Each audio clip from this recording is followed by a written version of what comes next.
مسلمانوں کے خلیفہ حضرت عمر بن عبد العزیز رضی اللہ تعالی عنہ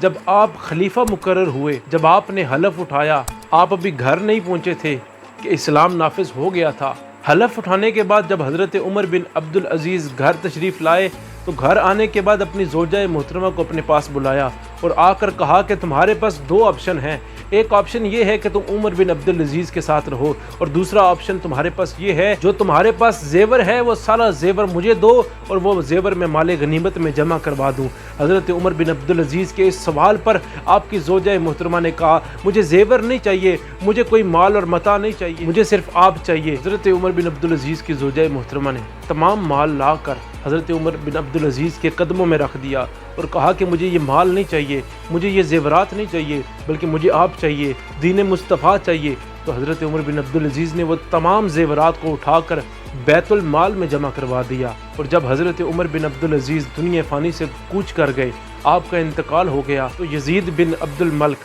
تخت پر آ کر بیٹھ گیا اور آ کر حضرت عمر بن عبد العزیز کی زوجہ محترمہ سے کہنے لگا اگر آپ چاہتی ہیں تو میں آپ کا تمام زیور بیت المال سے نکلوا کر آپ کو واپس کر سکتا ہوں۔ حضرت عمر بن عبد العزیز کی زوجہ محترمہ نے کہا جو مال میں نے حضرت عمر بن عبد العزیز کی زندگی میں بیت المال میں جمع کرا دیا ہے وہ حضرت عمر بن عبد العزیز کے جانے کے بعد میں بیت المال سے واپس نہیں لوں گی۔ یہ ان کے دین اسلام پر احسانات تھے، اور سوال یہ پیدا ہوتا ہے کہ حضرت عمر بن عبد العزیز کی زوجہ محترمہ اسلام پسند اور اسلام سے محبت کرنے والی اتنی کیوں تھی؟ تو وجہ یہی ہے کہ آپ کے شوہر حضرت عمر بن عبد العزیز دین سے بڑا پیار کرنے والے تھے، دین پر چلنے والے تھے، دین کا ادب اور احترام کرنے والے تھے۔ حضرت عمر بن عبد العزیز جب آپ خلیفہ مقرر ہوئے، استبل کا دروگا آپ کے لیے خاص سواری لے کر آ گیا۔ حضرت عمر بن عبد العزیز نے پوچھا یہ کیا ہے؟ تو وہ کہنے لگا یہ سواری ان لوگوں کے لیے ہوتی ہے جو خلیفہ مقرر ہوتے ہیں، یہ شاہی سواری ہے۔ حضرت عمر بن عبد العزیز نے کہا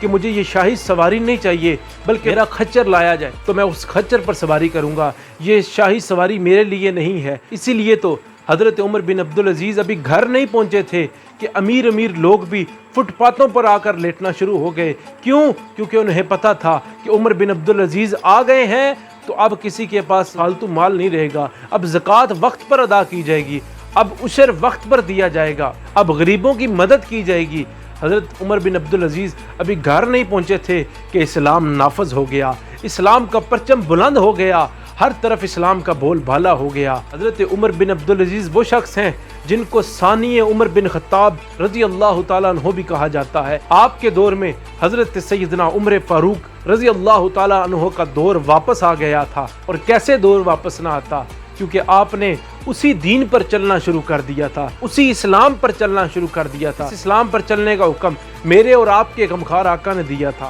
اس بات سے ہمیں یہ سبق حاصل ہوتا ہے کہ جو دین پر چلنا شروع ہو جاتے ہیں اللہ ان کی مدد کرتا ہے، اللہ ان کی مدد کے لیے فرشتوں کو بھیج دیتا ہے، اللہ اپنے بندوں کو ان کی مدد کے لیے بھیج دیتا ہے۔ اور اس سے ایک اور بات بھی ہمیں پتہ چلی کہ جو دین اور اسلام پر چلنا شروع ہو جاتے ہیں، جن کو پتہ چل جاتا ہے کہ یہ دنیا فانی ہے، ہم نے اس دنیا سے ایک اور دنیا میں جانا ہے اور وہ دنیا ہماری حقیقی دنیا ہے، تو پھر وہ اس دنیا کی چیزوں سے پیار نہیں کرتے، اس دنیا کے زیورات سے پیار نہیں کرتے، بلکہ وہ اپنا سب کچھ دے کر اگلے جہان میں سب کچھ خرید لیتے ہیں۔ جو چیز ہم دنیا میں ڈونیٹ کر رہے ہیں در حقیقت اسی چیز کے ہم مالک ہیں۔ قیامت والے دن وہ سب چیزیں ہمارے سامنے لائی جائیں گی اور بتایا جائے گا کہ یہ چیزیں ہیں جو تم نے دین کے نام پر دی، اور رب ہمیں کہے گا کہ اے میرے بندو یہ چیزیں تم دنیا میں میرے نام پر دے کے آ گئے، تو اب تمہیں میں 100 گنا زیادہ اس کا آخرت میں دینے والا ہوں۔